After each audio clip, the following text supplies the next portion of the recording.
Started.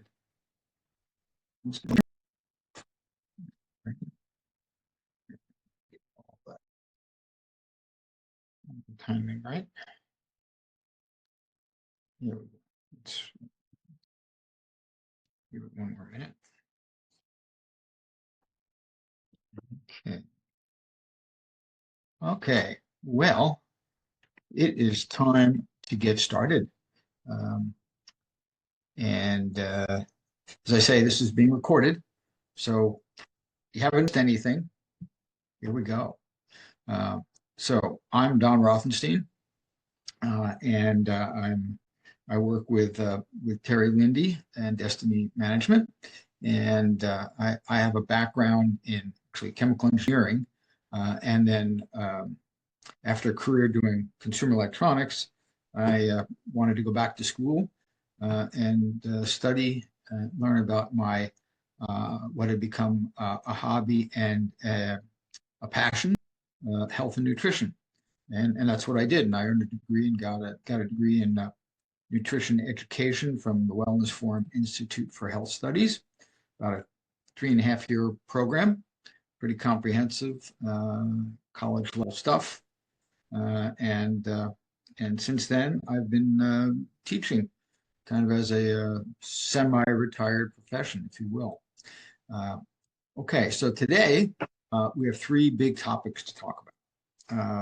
And this was in the initial teaser that Terry sent out. So part 1 will be a existential dive into the nature of diabetes, followed by, I think it's an insightful and compelling perspective on why we are getting diabetes in ever-growing numbers and why we unknowingly choose to manage it versus reverse it. And then we'll finish with, amazingly enough, how easy it is to reverse it and prevent the normal pathogenesis for diabetes, which is, I saw it in my mother, pretty darn terrible. So that's number 1, diabetes. Number 2, we're going to look at an obesity drug that's all the rage these days. It's actually it was first a diabetes drug, and now it's been additionally branded as a weight loss drug. And you can probably guess what drug that is. Ozempic. Wegovy is another one, but it's one of the most popular drugs for diabetes and now weight loss. And we'll explain in readily understandable terms why it is such a poor and dangerous, I might add, choice for addressing both. And then lastly, hey, it's the holiday season, Halloween being probably the first of them, just a little over a week away. And the holiday season, at least in the United States, is, and I assume actually much of the world, is filled with office parties and family dinners, and is a notoriously challenging healthy eating time for everybody, but especially for those with diabetes and those struggling to lose weight. So fear not, and we're going to back that up and tell you why not to fear not. Okay, so that's the 3. We've got 3 PowerPoints I'm going to go through.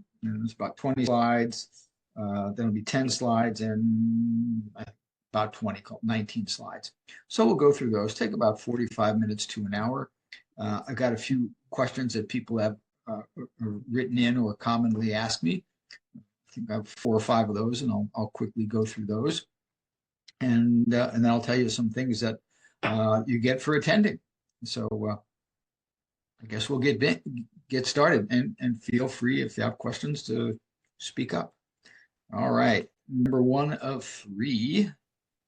And this one, there we go. Let me get it in a presentation mode. Presentation mode. There we go. That should do it. There we are. So, diet, lifestyle, and diabetes. I call it the Zen of diabetes. Because it's a very different way than you've been taught to look at diabetes. And I think it's a much better way, a much healthier way. The end point of looking at it this way is health versus the traditional way, which is a slow, painful demise, which is not much to look forward to. But the good news, it does not have to be that way. So, is this the world we have created? Welcome, diabetes.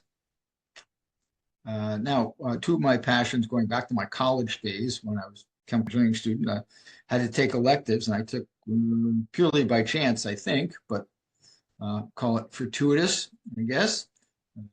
A moment of a word for I'm forgetting right now, but I decided to take some classes in archaeology and anthropology. I started to take one, loved it, and ended up devoting all my remaining electives to archaeology and anthropology, little realizing that half a century later I would be tying that knowledge and mindset to what I learned in health and nutrition school and science to create what I think is a perspective that makes everything a lot more understandable. And the more you understand, the easier it is to follow, and the more you want to follow it. So here we go. Archaeology, anthropology, diabetes, and what's for dinner. A long time ago in a galaxy far, far away, we heard that before, except it's not. The galaxy is here and the time is now. But it did all begin 4 million years ago, probably somewhere in Africa. Hello, Lucy, and I'll show you a picture of Lucy coming up, at least a drawing of her. And Lucy was the first human-like creature, at least purported to be. So 4 million years ago, when creatures were human-like first appeared, Lucy being one of them. She was known as an Australopithecus africanus, I believe. Genetically, we are still pretty similar to them, meaning much of us is still finely tuned to the world they evolved in and the lifestyle they led. To deny that, ignore that, spit in its face, is truly a fool's paradise, and we pay for it dearly and every day. Infection and injury were once the predominant causes of our demise, but they have been replaced by diet and lifestyle, of which diabetes is a perfect, if I can use that word, example. What we have almost total control over has replaced what we had almost no control over. So what we have almost total control over these days has replaced what we had almost no control over. Take diabetes, for instance, which is a perfect case in point. Truly a disease of our own choosing. And that includes type 1. That's a little bit more than we have time to go into today. But there is a story, and actually I have something I can show you where if you want to learn more about that. But even type 1, formerly known as child onset diabetes, and predominantly that, even that has diet as its roots. And somebody is drawing something on the board. Hello, how could that be? That's an interesting thing. I'm not sure how that's happening. Let me see. Let me see if that gets rid of it when we go away. Whoop. That's a little bit interesting. Let me get back. Hold on. Let me try and I'm going to stop the share and go back out and then come back in. All right.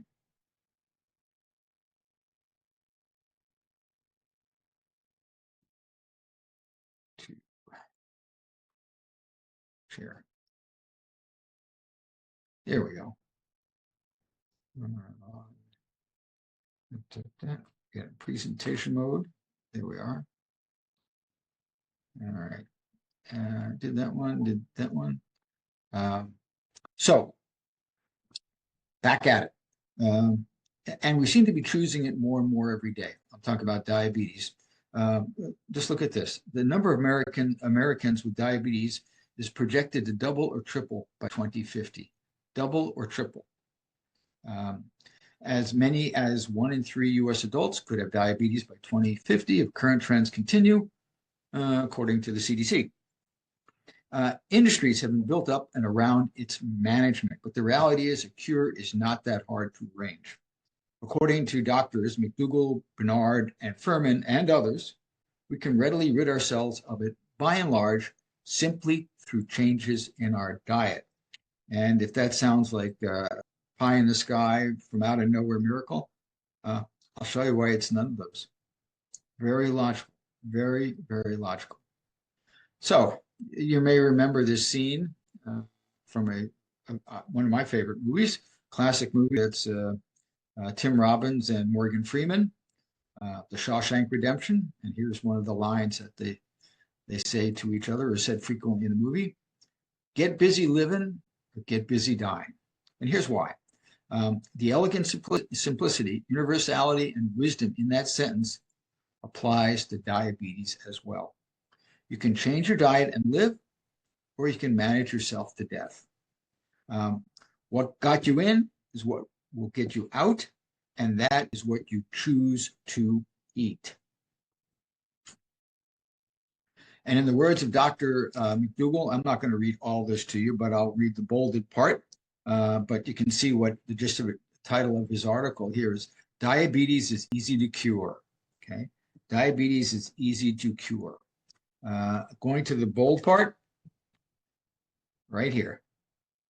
Oops, sorry, went back to that. The market for this kind of medical care, diabetes, traditional diabetes medical care, is huge, with more than 10% of people in the U.S. suffering from diabetes, and half of the entire population are considered to be pre-diabetic. This statistic is not surprising, considering that nearly 80% of people living in the modern world are overweight or obese. We are the perfect storm. So, diabetes is a disease, and a disease is, and this is in the words of Dr. T. Colin Campbell, who wrote some very famous books about health and nutrition. Probably the most famous is the China Study. If you haven't read it, I strongly encourage you to read it. Another one is called Whole. Both of those are landmark books about how to live a long, healthy life. So here's his view. All diseases are biological processes gone awry. All diseases are biological processes gone awry. With regard to diabetes, what this says is we've been barking up the wrong treatment tree for a very long time. Fix the precipitating process and you fix diabetes. Or could it be we need to go even further upstream? Maybe instead the process is fine, but we're causing it to cause us problems. Dr. McDougall thinks so, and so do I. And in case of Dr. McDougall, I would say very convincingly he feels that way. So back to Lucy. There's Lucy right there. Remember I said Lucy, Australopithecus africanus, afarenus, I guess that is. Back in time again. As much as I would like to believe we were noble beasts from the start, far smarter than we are today with regard to our dietary choices, it probably wasn't like that. Lucy ate the way she did, not because she was consciously making good choices, but because there weren't a lot of bad choices to be made. We are perfectly programmed to make the right dietary decisions for life 4 million years ago. Eat everything, and here's how it worked. And you can see where the modern world has thrown a monkey wrench into that. Eat everything you can. Don't worry about what it is. Not a Krispy Kreme or a triple latte on the planet yet. Mostly this meant fruits, roots, leaves, nuts, possibly grasses. It was a vegan world, and a sparse one at that. Fat, more fat. It's what got you through the next period of starvation, which happened often.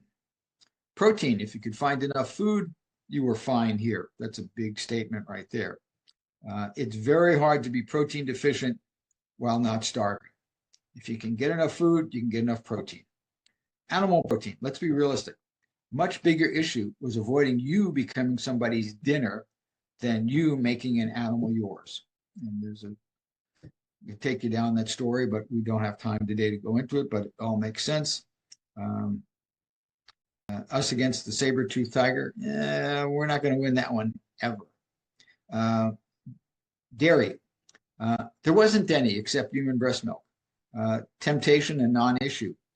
I might add, as was diabetes type 1. Hint, hint, hint about what's the cause behind one of the contributing factors behind diabetes type 1. Processed food, ditto. There wasn't any. There was no machinery, no knowledge on how to process food.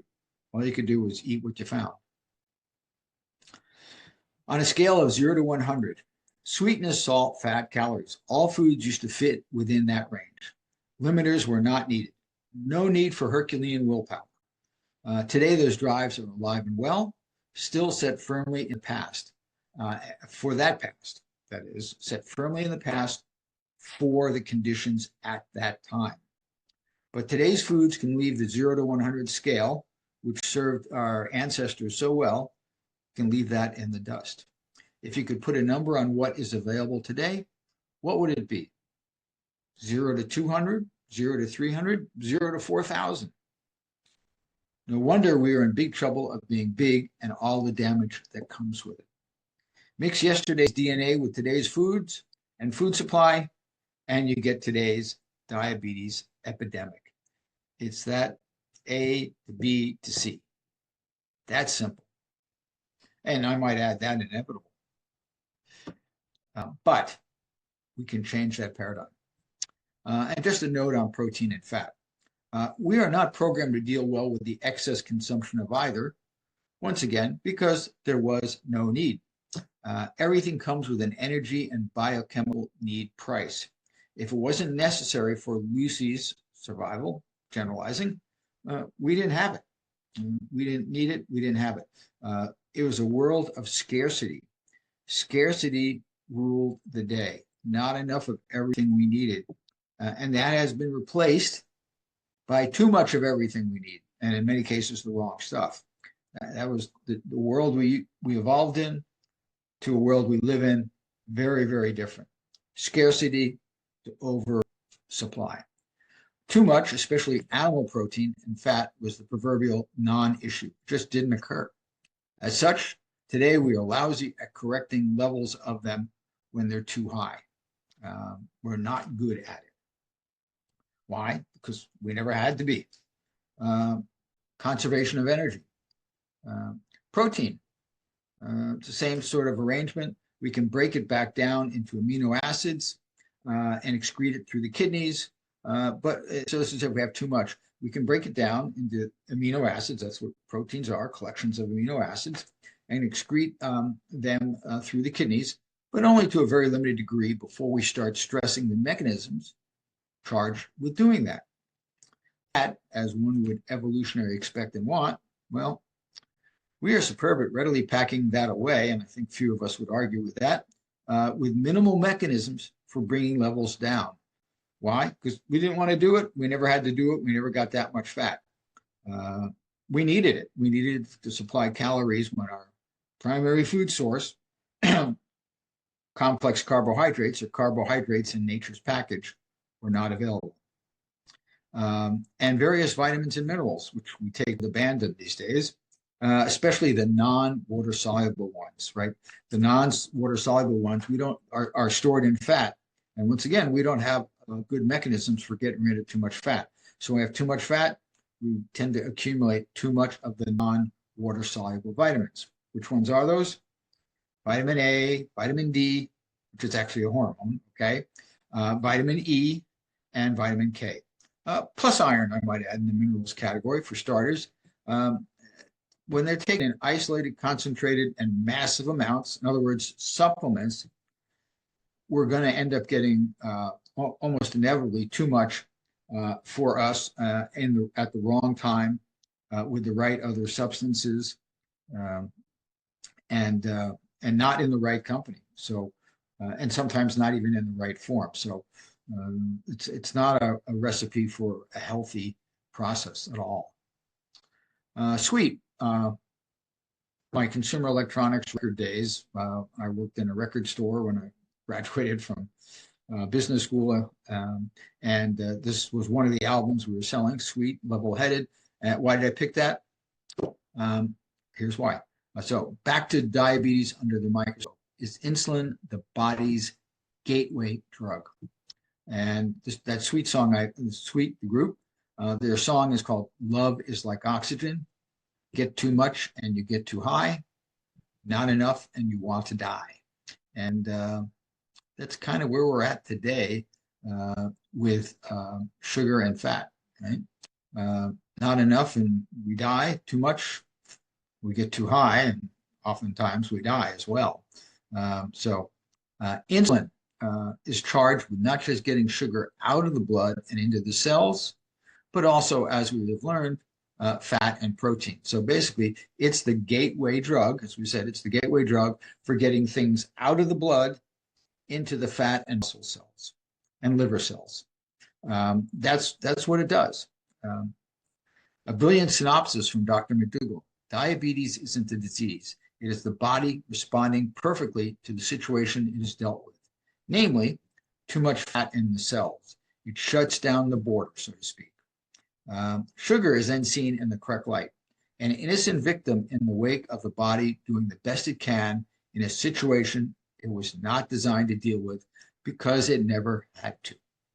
Meanwhile, excess protein can crystallize out of the blood all over the place, well, including the joints, because we have limited capacity to excrete that extra protein. Some, yes, too much, no. Too much is not that much. And being as it's made of amino acids, so in other words, acids, being acid forming, which it is, excess protein forces us to leach neutralizing alkaline calcium from the bones, right? And it has to do with the pH that our body has to operate on from a metabolic standpoint. And if we get out of that ideal range, we die. So our body is going to fight to stay in that range. And very often from these acid-forming foods, it's got to get some neutralizing of those acids. Where does it do it? It gets the calcium from the bones. Welcome osteoporosis for one. It pulls the calcium that we're keeping our bones strong, aside from other things, but that's what it's doing. And that's one of the big reasons why it happens. Which leads to the logical question, what the heck are we doing treating diabetes with drugs? Most of which are forcing the body to do something it doesn't want to because it is doing the right thing already, just under the wrong circumstances it was never designed to do. Supercharging insulin, greatly ramping up its production, reducing the body's natural limits to it, finding other methods of forcing sugar out of the blood and into the cells, all are then seen in the correct light as well. And I would say one word comes to mind, insane. But that's what we do. That's what our whole system of diabetes management is designed to do, is manage this process in all the wrong reasons, fighting Mother Nature, fighting our body, not supporting it. Why? Because we're consuming a diet we were not supposed to consume, one that we did not evolve to consume day in and day out. So think back to our discussion on the myriad of drugs, and I'll talk some more about that later. And there is a myriad of them we employ to that end. There are 12, probably more now, but 12 different classes of diabetes drugs, not 12 different diabetes drugs, 12 different classes. And I'll give you this statistic on the next slide set. But hey, it's where the money is. While this may not be legal criminally, to me, it sure is morally. Especially when prevention and cure are often and almost universally just a dietary change away. With the turn of a fork and what you put it on the end of it, you can start to change your trajectory for diabetes. You can turn it into a process you can leave behind or manage it until you die from it. So lastly on this point, think back to the twice or thrice array of associated side effects, and I'll show you some of those with Ozempic coming up on the next slide set. The side effects from these drugs. One of them you see almost all the time is nausea, and then its partner, constipation and diarrhea, are partners. And is nausea and these others just our body's way of trying to get rid of a poison? Is that what we're doing? And I would say, yes, it is. Our body is just trying to get rid of these poisonous, toxic substances, and they do it through nausea, back up, diarrhea, back down, and constipation, meanwhile, as a result of the wrong thing in there and just freezing up the intestinal tract. Very often from not having enough fiber. I stray. Okay, the many manifestations of diabetes. Now it all makes sense. So it begins with too much sugar in the blood that can't get into the cells, not from too much sugar in the blood, but too much fat in the cells. Not too much sugar in the blood. It's not a disease of too much sugar in the blood. It's a disease of too much fat in the cells. The sugar is, in effect, trapped in the blood. What does this lead to? Think of what happens to water when you add a lot of sugar to it and heat it. It gets thick. When our blood is thick, it becomes sluggish and can't flow freely like it's supposed to. Next step, the heart has to do extra work to pump this thick blood around, raising our blood pressure. It also changes the chemical conditions it is designed to work in. We start to change the whole dynamic, the metabolism of how our body is designed to operate optimally. Smaller blood vessels, as you can imagine, you got this thick blood now, smaller blood vessels and their associated functionality are thus affected, often severely impacted to the point of becoming virtually non-functional. And what does that mean? Our river of life, our 60 to 70,000 miles of blood vessels can't flow right. And when they don't flow right, nothing works right. We can't get nutrients and water to the and oxygen to the cells, and meanwhile we can't get carbon dioxide and other metabolic waste out of the body.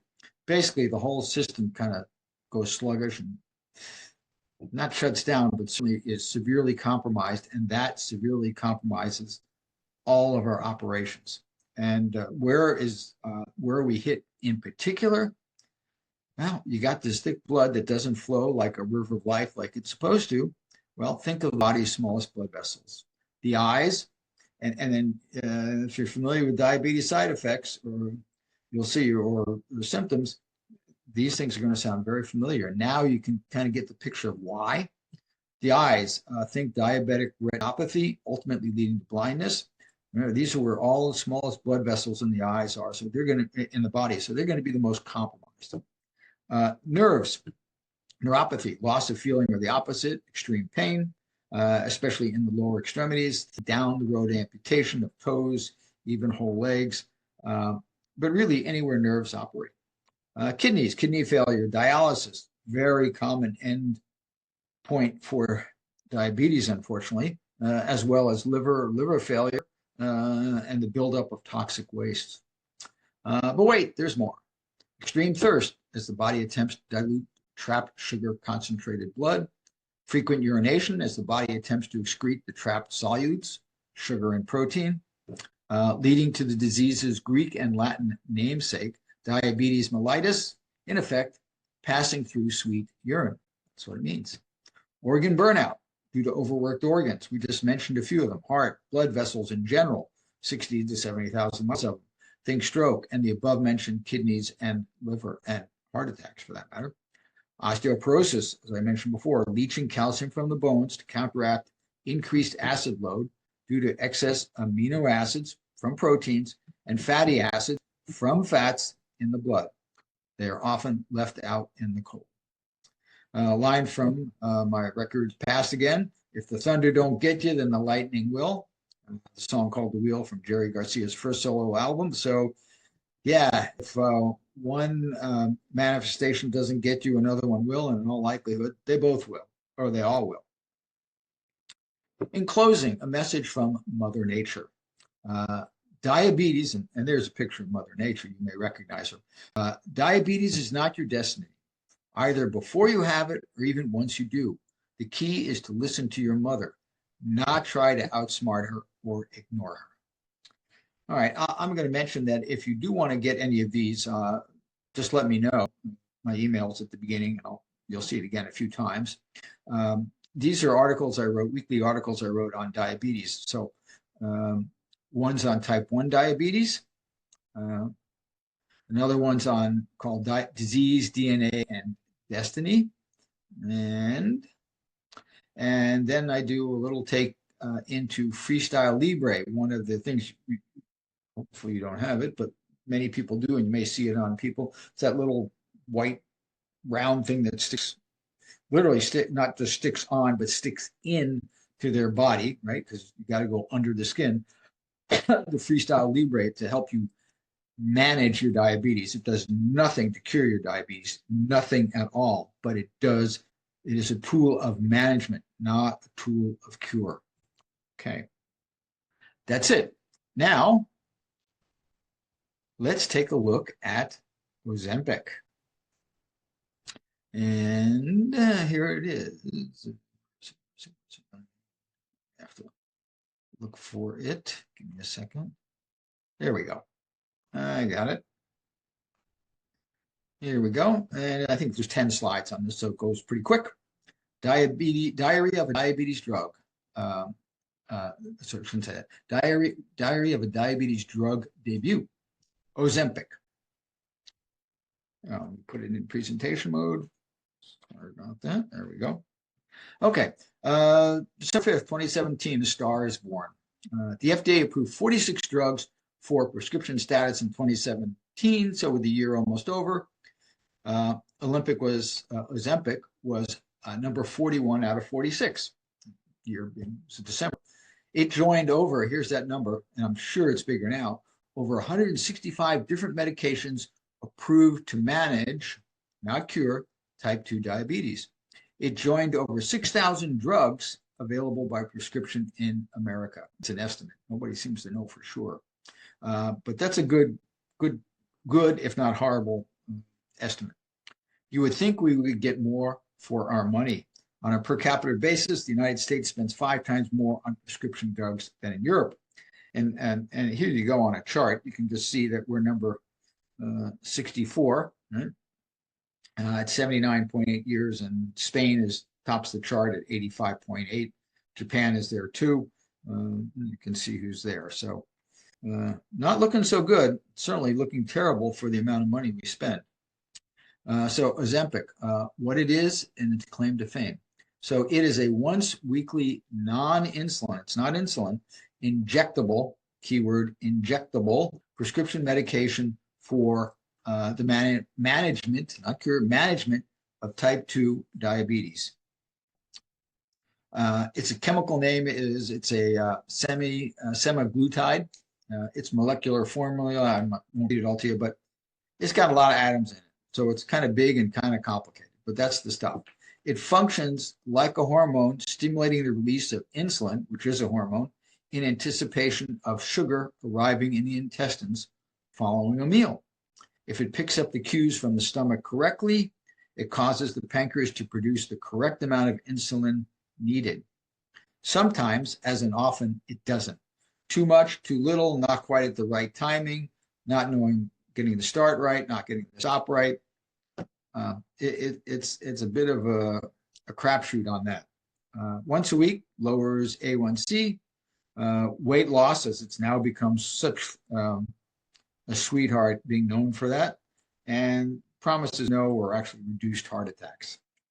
Well, so does not having diabetes. Support from low friends in higher institutional places.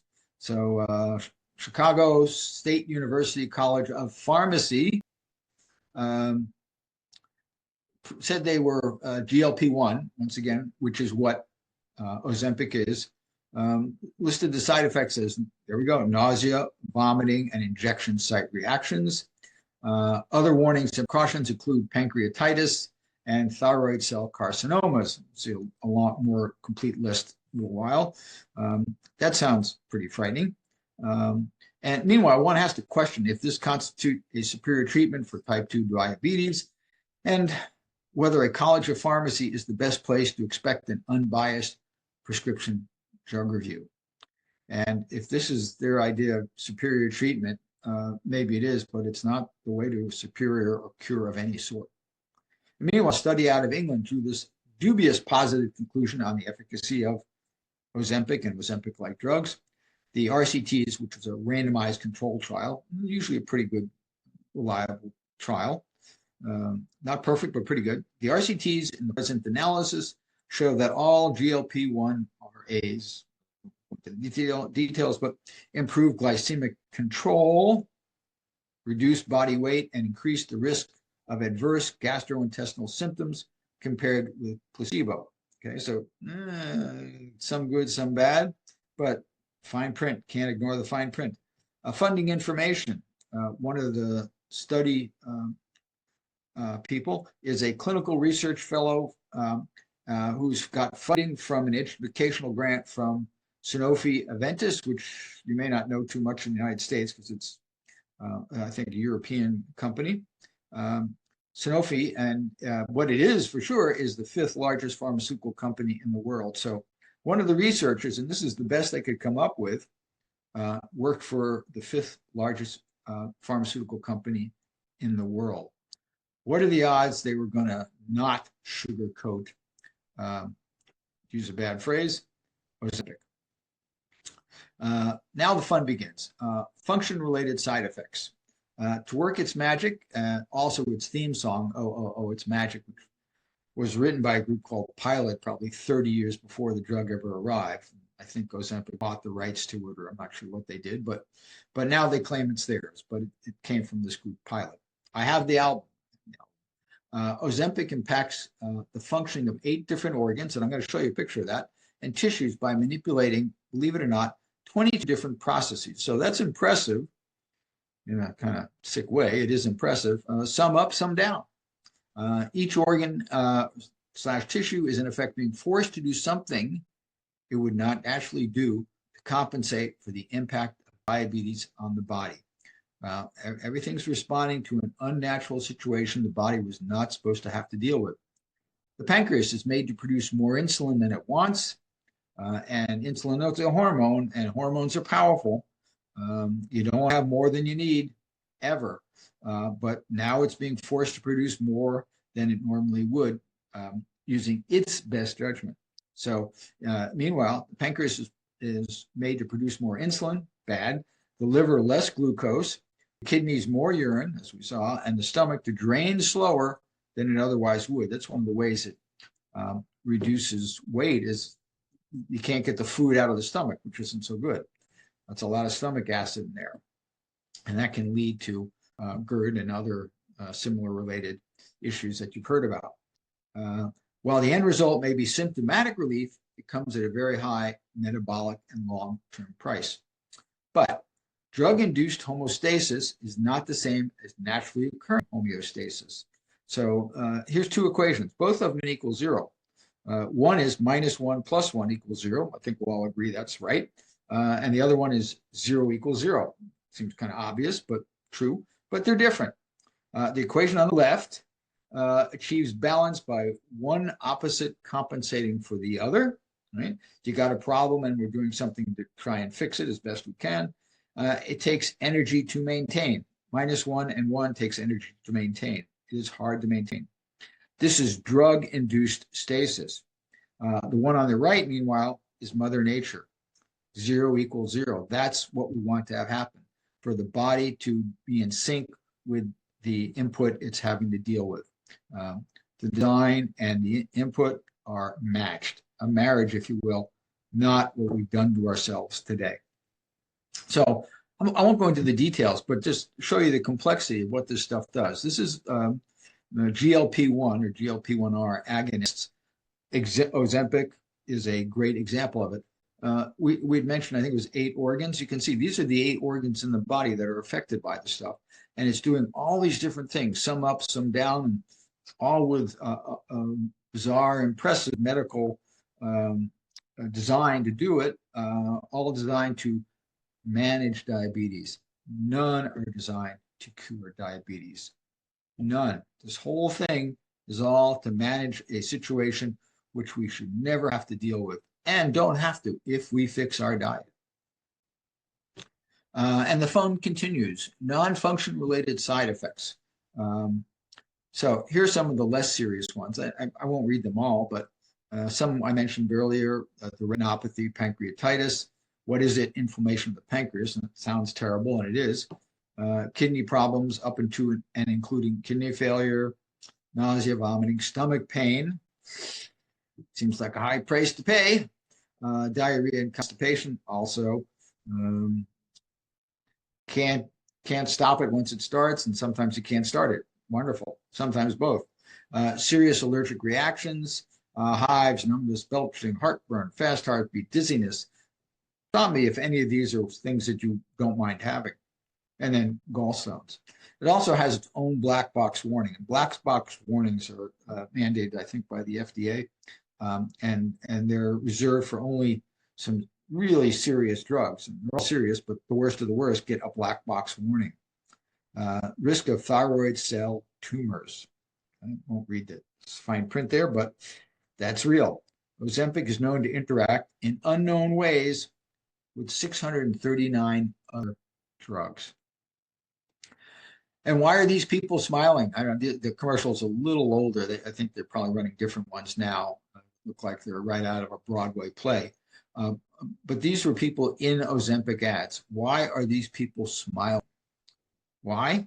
Because they're actors getting paid for promoting Ozempic, and thankfully for them, not using it. Meanwhile, real happy customers. Let's see. I'll read the one in the middle in total, and the other ones I'll just read you the bold, okay? Number one, no amount of weight loss is worth this level of suffering. Number two, it is now 6 months and we've lost 36 pounds. Remember, they quote 37 pounds is what you can lose on Ozempic, and that's it. That's all you can lose. And as soon as you stop taking it, injecting it, you gain the weight back. Why? Because you haven't changed your diet. So it's going to go right back to where it was, or if not worse. Scientific reasons for that. But anyway, it's now 6 months. I've lost 36 pounds, but I can hardly eat anything. It's a great way to lose weight. I am nauseous all the time, no energy. I'm eating primarily cereal, Jell-O, and peanut butter. My A1C is 6.7, so it's come down. We have to assume, and it's getting down there. I think it needs to be under 6. However, I need to go off it so that I can get some nutrition in me. Miserable experience. And then the last one, the bold, it was the worst I have ever felt. I do not recommend to anyone. I guess that's not on the side of the box of Ozempic, is it? And these days, if you tried to find this online, you're probably not going to find these because these things come up, they get put online, and then Ozempic's manufacturer, I forget who that is, has people that they pay, or companies, consultants, they pay a lot of money to get these things off online quickly because they don't want that stuff out. I understand the business sense of it, but I question the morality of it, but that's what they do. Or, and this is the last slide on this set, a life on Ozempic. A life on Ozempic. Weekly shots forever, a lifetime of side effects, you just saw what they are. Mediocre metric improvement, at best at bay, but more likely not. In other words, it continues to get worse, get worse, get worse. And the distraction factor. What is that? That means it keeps you from doing the things that can actually reverse diabetes. It keeps you from doing that because you think you're doing something, but you're not doing the right thing. You're wasting your time and effort, energy, willpower, and so forth on the wrong things. When you do it the right way, willpower really isn't involved. It's pretty darn easy. Or a life not on Ozempic. And this is Dr. Neil Bernard. There's a picture of him there. And his program for reversing diabetes. If you want to get the whole story, it's right there. It's very easy and understandable. Set aside animal products, including dairy. Keep vegetable oils, actually all oils, to a minimum. Favor foods with a low glycemic index. That doesn't mean you can't, but particularly the true junk ones. So I wouldn't put potatoes in that category. Here's his quote. The fact that the vast majority of people with diabetes do not choose diet over drugs as a course of action, let alone are even aware that such a readily accessible option exists, is cold testimony to a medical profession largely out of touch with the mission it purports to hold near and dear. Okay. There's the charmer Ozempic. I got one more I'm trying to get in here. A few minutes, so we'll get to that. And what could be more timely than the holidays just around the corner? So this will go pretty quick. 10 helpful hints for a healthy, happy holiday season. Okay. All right. There you go. There's the common ones in the United States. The only reason I chose those. The inconvenient truth or not. The holidays, as I mentioned, are far and away the most challenging time for all of us to eat at our best. To quote Shakespeare in Hamlet, the reality is those words are likely to be more honored in the breach than the observance. In other words, to eat at our best. But we've got a plan. For those, and hopefully all of you, we do indeed want to do better when it comes to what you consume between now and January 2nd and thereafter.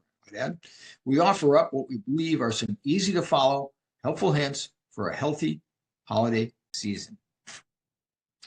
I wouldn't worry too much about nailing them all, but if you can get at least 5, more is better, of course. But if you can get at least 5, odds are you won't have to get at least half under your belt. Odds are you won't have to let it out your belt more than a notch or two, or not at all. As a matter of fact, maybe you'll even be able to pull it in a notch, whatever there's a word from thinking of, notch it in.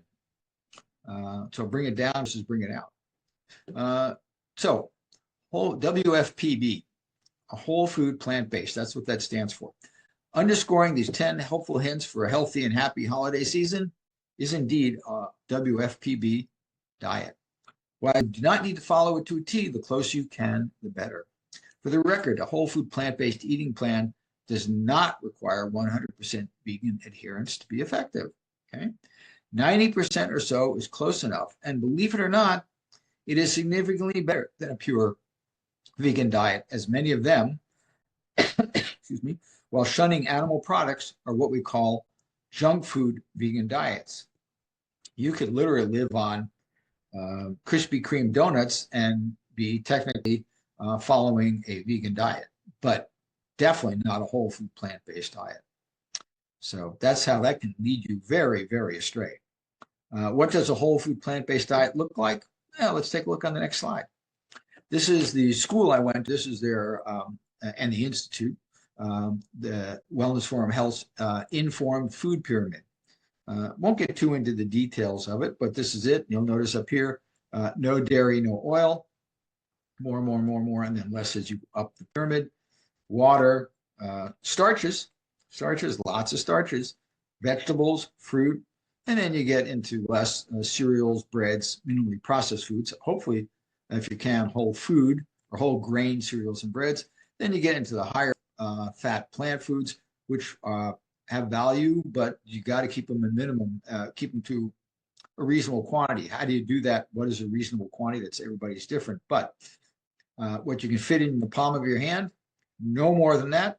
That's a good daily limit. Not a necessity, but a limit. So no more than what you can close your fist around. The next 2 are occasional and optional. Optional, they are not required for health. You can if you want, they won't hurt, but they are not required. So organic animal foods, wild caught fish, 2 to 3 times per week. So definitely stay away from the farm raised, whatever you do. And occasional treats, sometimes called indulgences.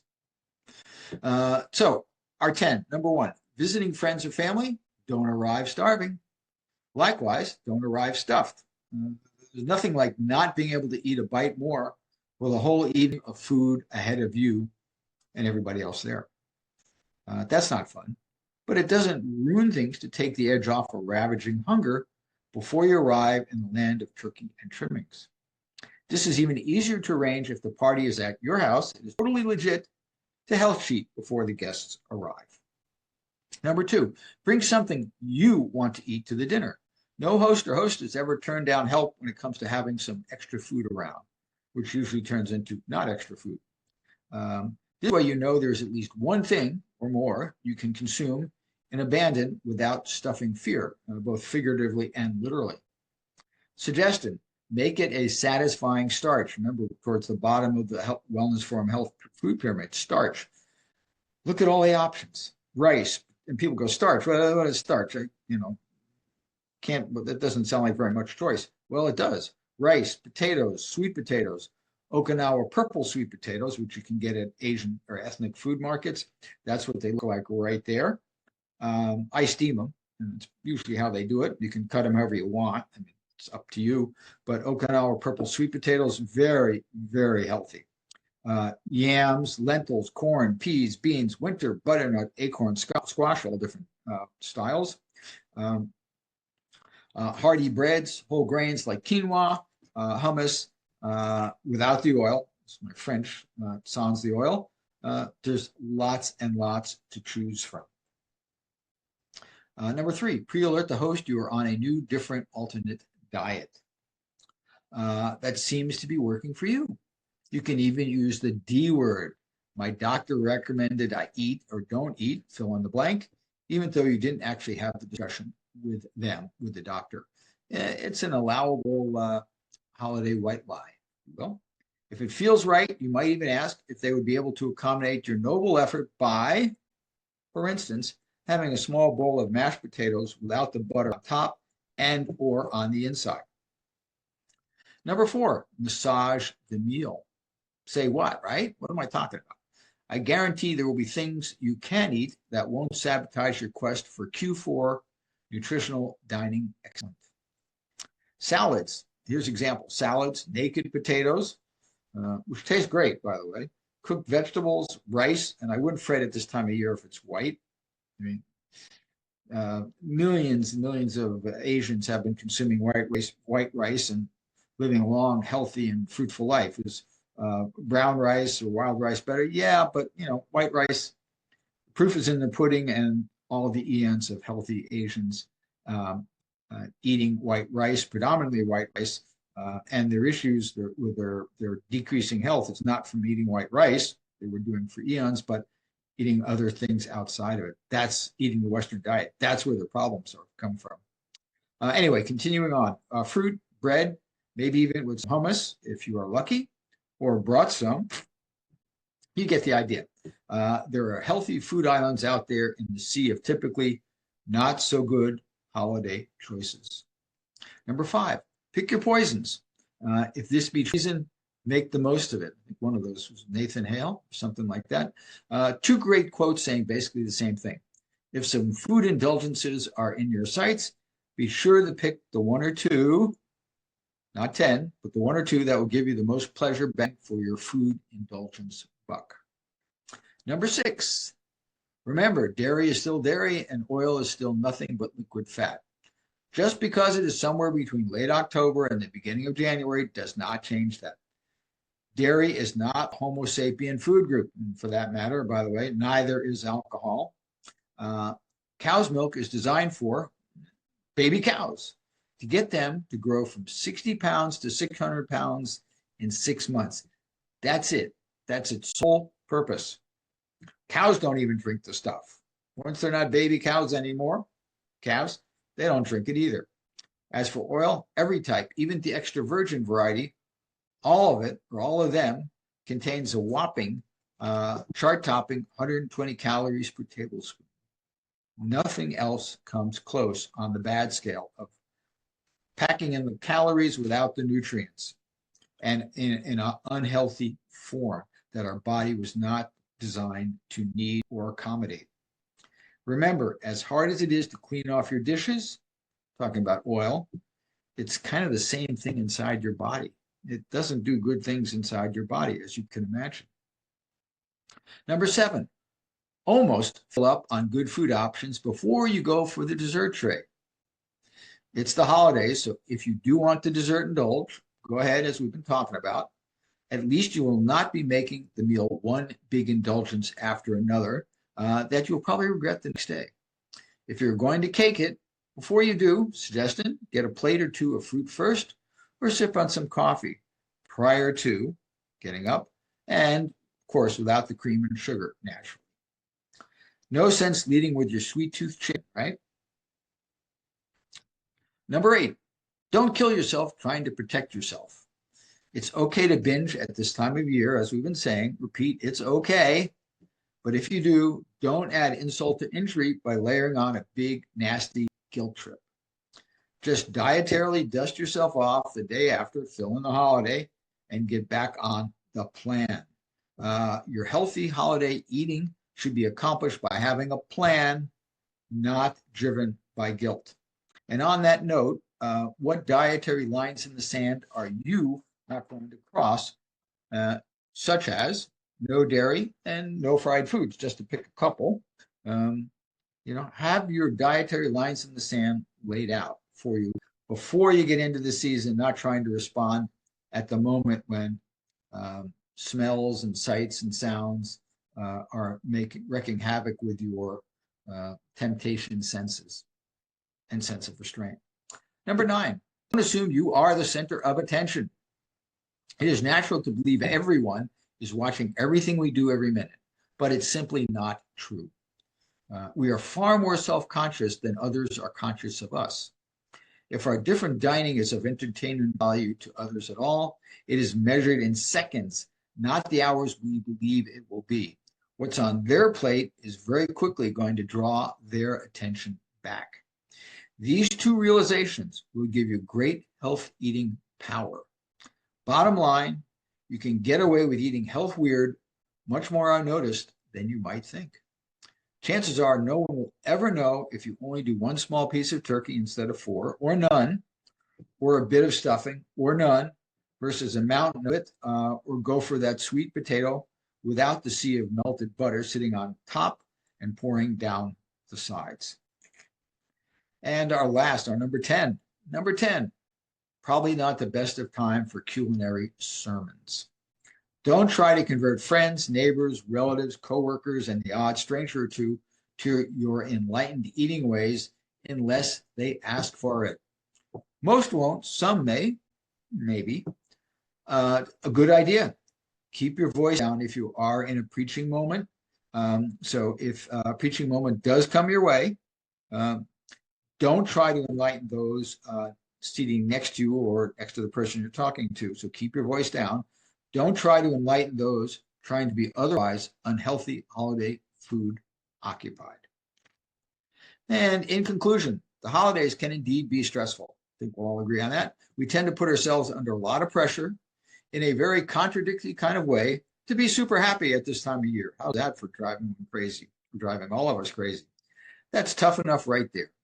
But breaking from our routine and being one non-normal situation after another makes it even that much more challenging.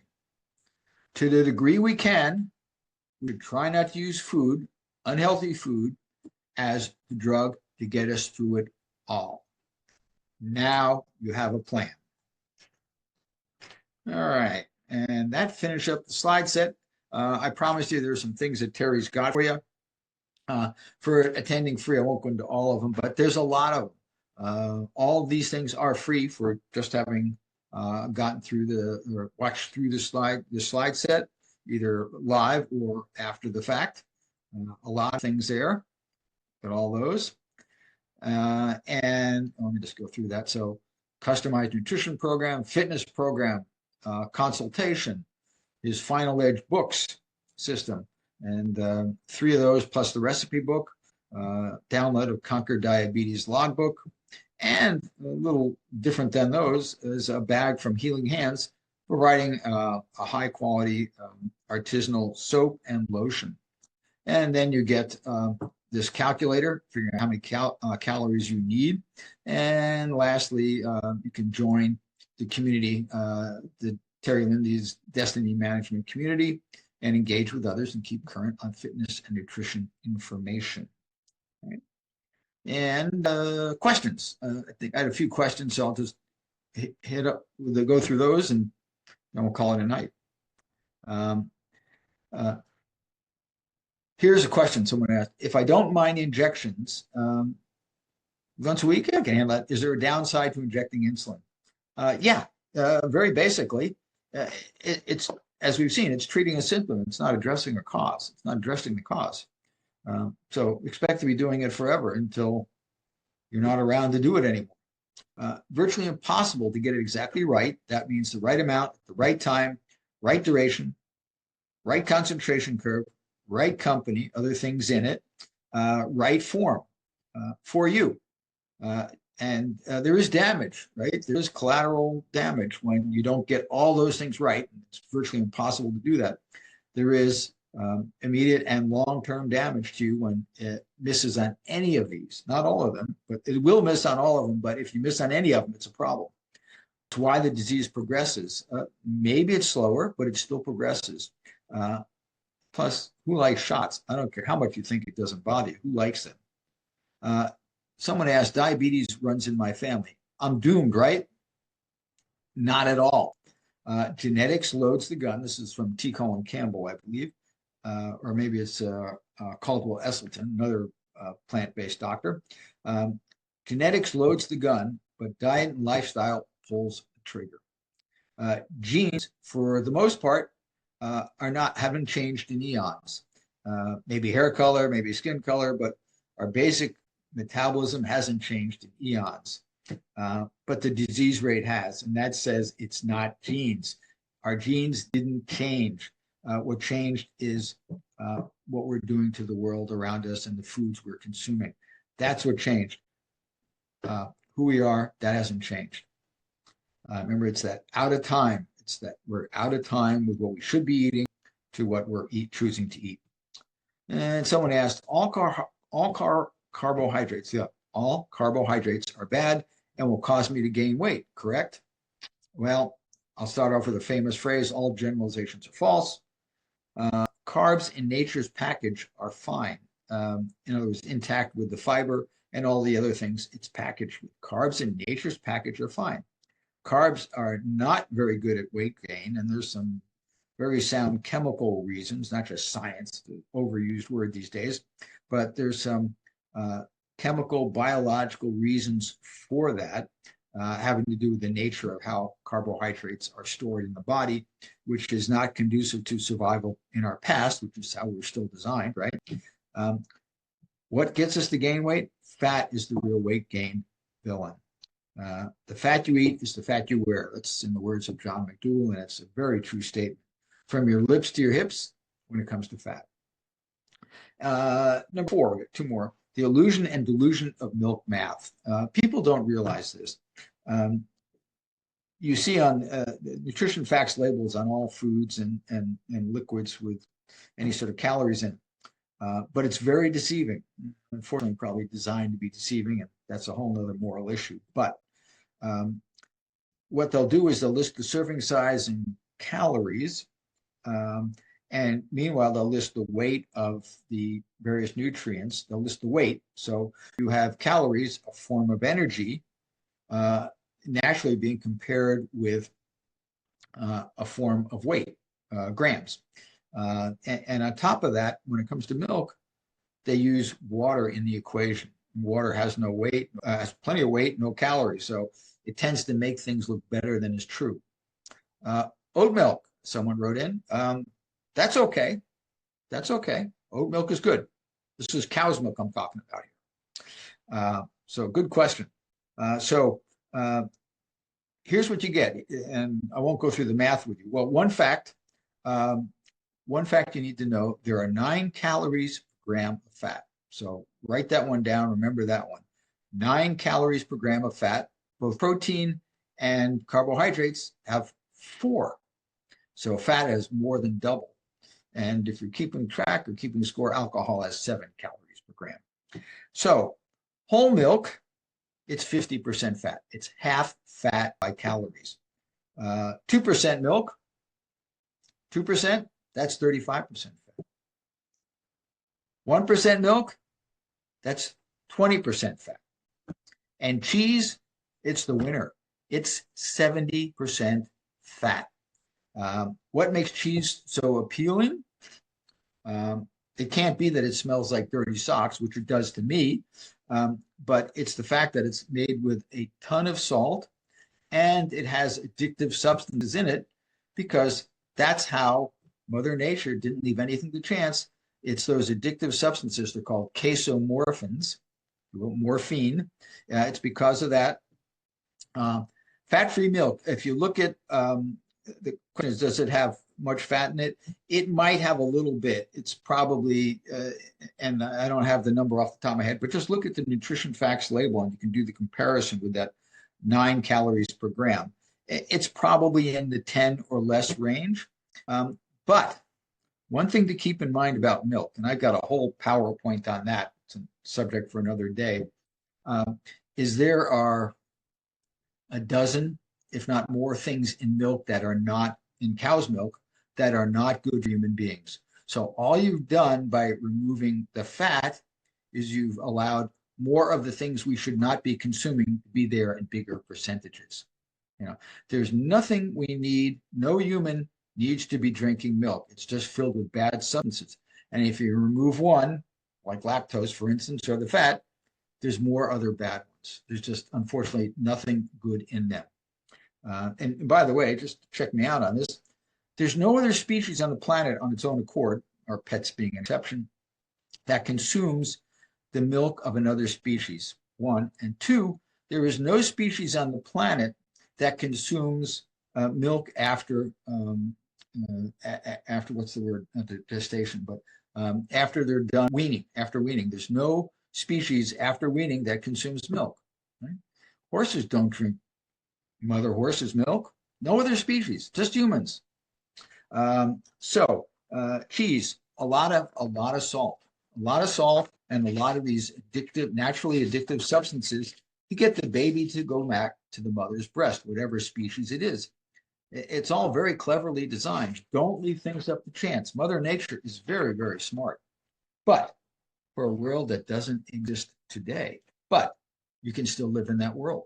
You can do it, but you have to know what it is and then live it. I do. I'm never hungry. I don't count calories. I weigh less than when I graduated high school. I eat as much as I want. And it's not that I'm lucky. It's just that I'm following a point in time where our genes are. And then the last question, someone asked a personal one. What are your or my holiday lines in the sand? So in a world of allowable indulgences, if you will, what are my, I picked 3 holiday lines in the sand. Not surprisingly, dairy, that's number 1. Meat, that's number 2.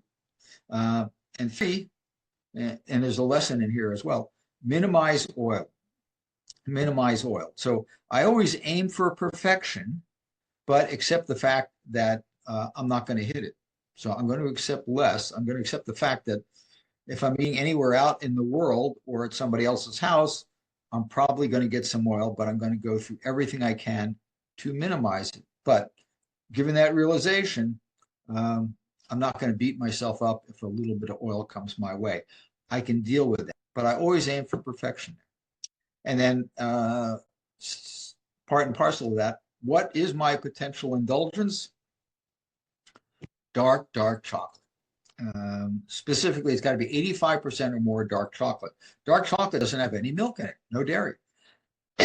So 85 to 95%, I'm in. I'll have a piece of that every now and then. I really like it. So those are the questions. That's all the stuff. Diabetes, obesity and Ozempic, and living a healthy, happy holiday season without starving and enjoying it. There you go. If you have any more questions, my email address is drothenstein@yahoo.com. And I can pull that up here just so you can get to it pretty easily. Where do I have it here? Let's see if I got it anywhere. I might not have it down there, but it's drothenstein@yahoo.com. With a last name like Rothenstein, there aren't a lot of us out, so I basically had my pick of whatever email address I wanted to use. Okay, so there you have it. Enjoy, and hope to see you again in another course for Terry. Good night.